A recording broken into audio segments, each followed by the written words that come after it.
gun battle at Little Bohemia.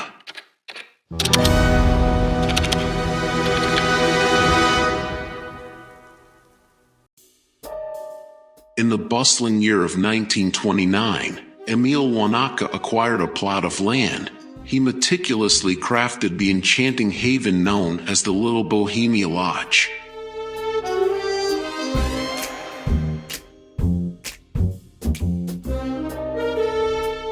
Little did he know that this establishment would become a focal point of an intriguing nexus.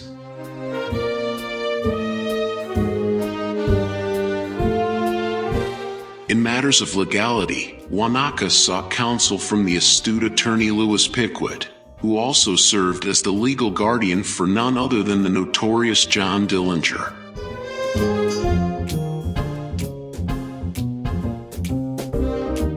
In the intriguing dance of clandestine alliances, it's believed that a prearranged agreement transpired between Pickwitt and Wanaka to aid Dillinger.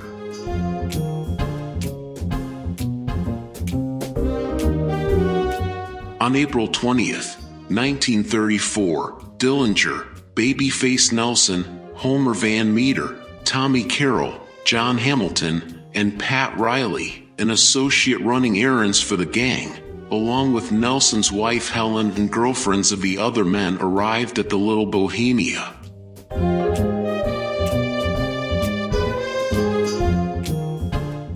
When Wanaka and his wife Nan figured out who they are, they got terrified.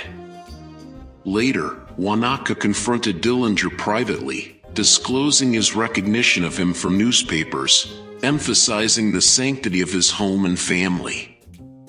But Dillinger assured that they are just there for a weekend rest.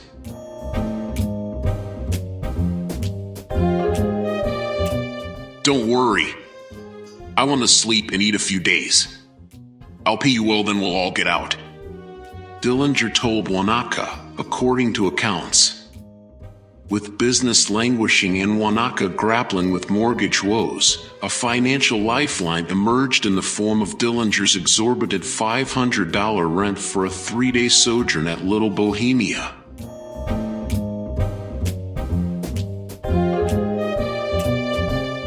Still, Wanaka was really fearing for his wife and child.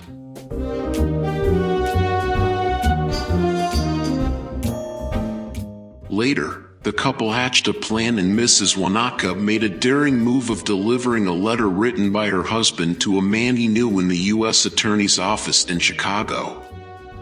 She slipped the letter in her corset and got Dillinger's permission to go to her nephew's birthday party without commanding a gang member to go with her.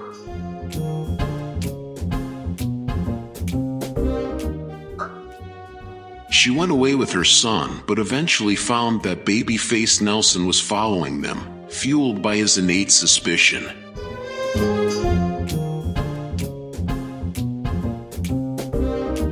Mrs. Wanaka's route took her to Manitowish to pick up her brother Lloyd Laporte before heading to Mercer to mail a crucial letter that divulged Dillinger's presence at the lodge.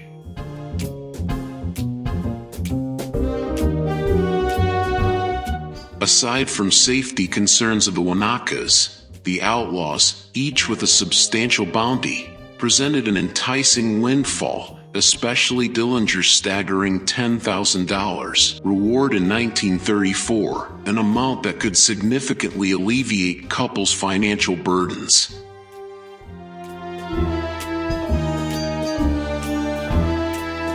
Later, a family member contacted the Milwaukee Police Department, which directed him to contact Special Agent Melvin Purvis of the FBI in Chicago.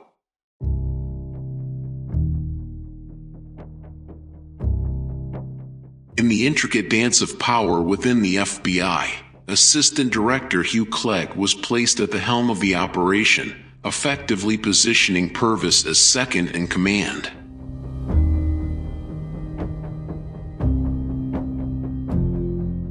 Back at the lodge, Dillinger, a maestro of spontaneity, informed Wanaka of a change in plans, deciding to check out earlier than they were supposed to leave. He ordered an early dinner of steak and garlic, scheduled for 4 p.m.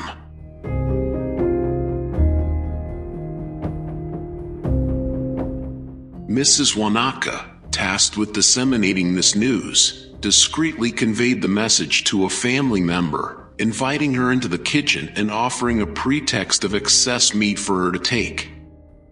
She raced to Rhinelander Airport aiming to help the Wanakas. Meanwhile, Purvis grappled with organizational challenges, including a dearth of vehicles. The scarcity of cars presented a formidable obstacle.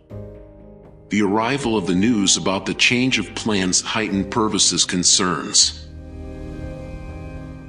Finally, 4 additional cars were secured, bringing the total to 5. But agents grappled with treacherous roads, encountering melted snow, mud, and numerous holes. 2 cars succumbed to breakdowns, forcing agents to ride on the running boards of the remaining 3.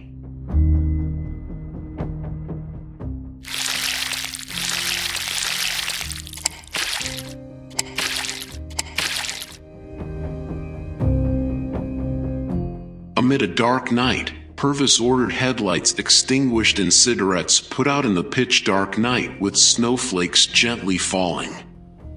2 cars strategically blocked the lodge's entrance to thwart potential escape attempts. Agents, armed to the teeth with bulletproof vests, machine guns, revolvers, and tear gas, proceeded on foot, stealthily advancing through the woods.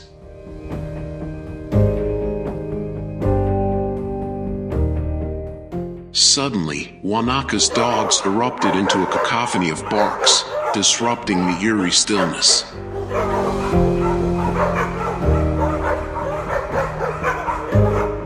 Simultaneously, 2 Civilian Conservation Corporation workers, John Morris and Eugene Boisneau, and a salesman named John Hoffman, having just finished dinner, emerged from the lodge, mistaking them for Dillinger and his gang.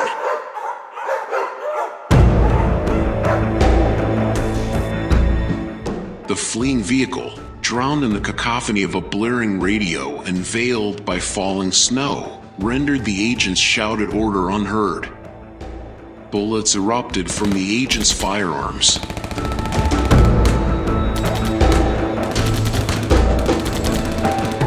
Morris, wounded by 4 FBI bullets, stumbled into the darkness, reaching the kitchen porch of the lodge. Hoffman, also wounded, leaped from the car and disappeared into the woods, while Boisneau, grievously injured, succumbed to his wounds.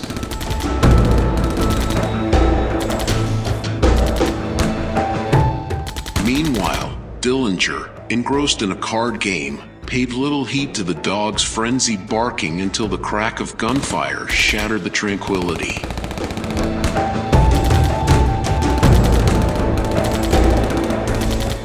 In swift response, Dillinger plunged the lodge into darkness, joining Van Meter to hastily secure money and weapons.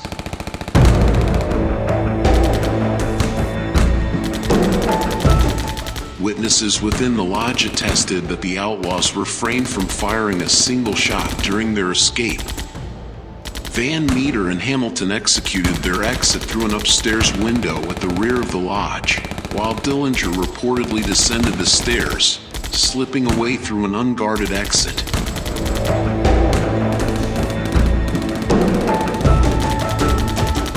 Wanaka, accompanied by 3 women, sought refuge in the basement. The nightmare unfolded as bullets tore through the lodge, shattering windows and wreaking havoc.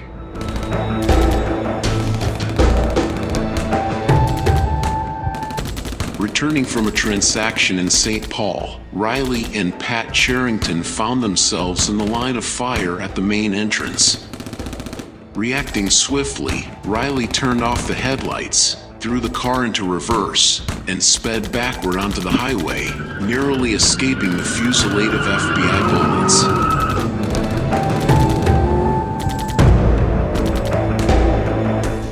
Dillinger, Van Meter, and Hamilton descended the steep shore banks at the rear, fleeing north along Little Star Lake through pitch-dark woods for approximately a mile. Reaching US Route 51, they desperately needed a vehicle.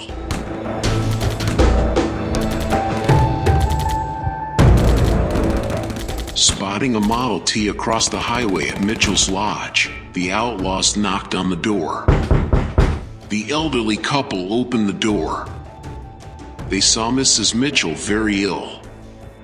One of the outlaws requested water, but Dillinger revealed later what they truly need.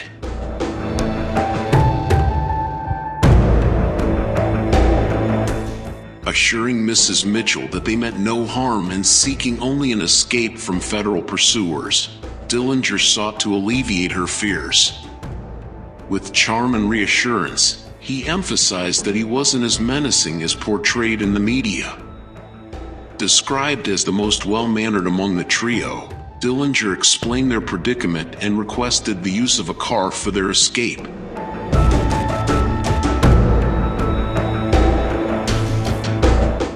Learning that the Model T hadn't run all winter, Dillinger and the Mitchells shifted their attention to a 1930 Ford Coupe parked outside, belonging to Robert Johnson from a nearby cottage.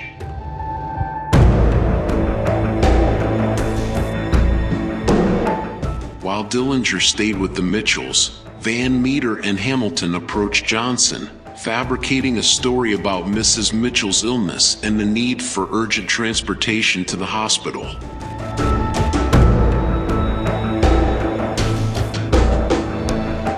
With a gun pointed at him, Johnson was compelled to drive the outlaws out of town.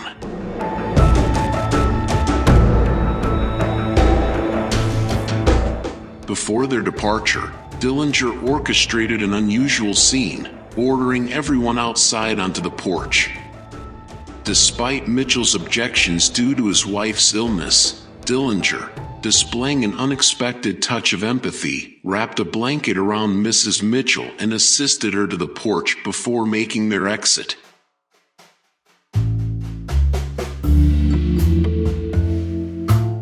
Simultaneously, Tommy Carroll ventured north along the shore banks in an attempt to catch up with Dillinger.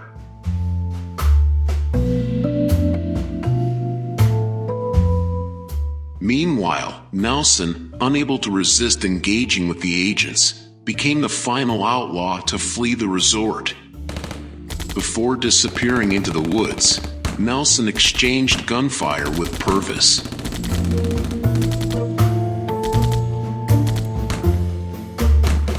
After hours of relentless gunfire from federal agents, a voice echoed from the lodge, pleading for a cessation of shooting with the promise to surrender.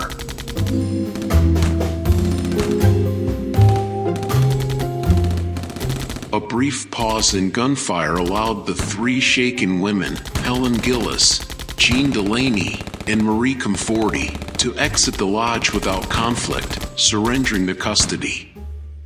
The Little Bohemia Lodge bore witness to the aftermath of Dillinger and his gang's successful escape, having a myriad of bullet holes that still adorn the resort to this day.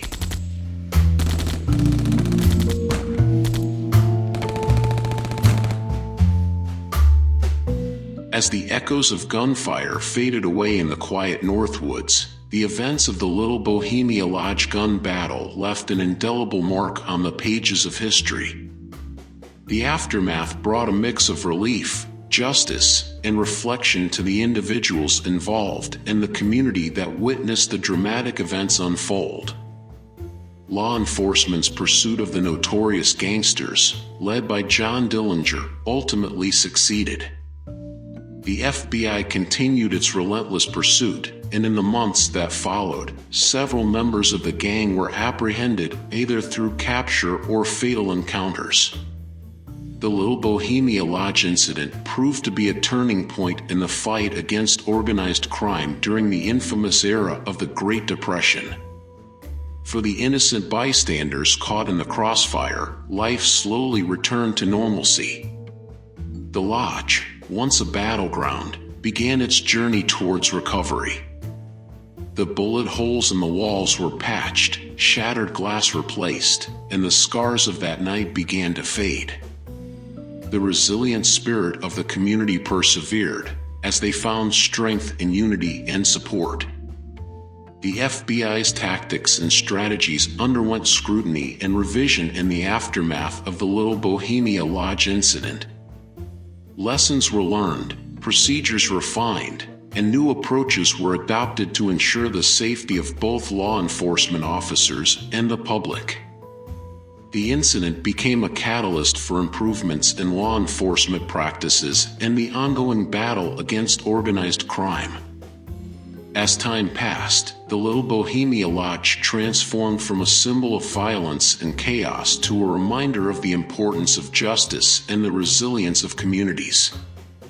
The individuals who lived through that fateful night carried the memories with them, a testament to the fragility of life and the courage it takes to stand against crime. The Little Bohemia Lodge gun battle became a chapter in the larger narrative of American history, a story of crime, pursuit, and the triumph of justice. The echoes of that night lingered, but the community, law enforcement, and the pursuit of justice moved forward, forever changed by the events that unfolded in the secluded Northwoods Lodge.